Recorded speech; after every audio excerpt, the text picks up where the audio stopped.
اور ان کو نوح کا قصہ پڑھ کر سنا دو جب انہوں نے اپنی قوم سے کہا کہ اے قوم، اگر تم کو میرا اپنے درمیان رہنا اور اللہ کی آیتوں سے نصیحت کرنا ناگوار ہو تو میں تو اللہ پر بھروسہ رکھتا ہوں، تم اپنے شریکوں کے ساتھ مل کر ایک کام جو میرے بارے میں کرنا چاہو مقرر کر لو،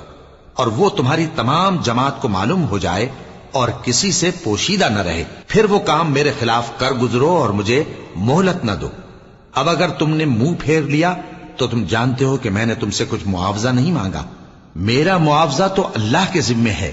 اور مجھے حکم ہوا ہے کہ میں فرما برداروں میں رہوں۔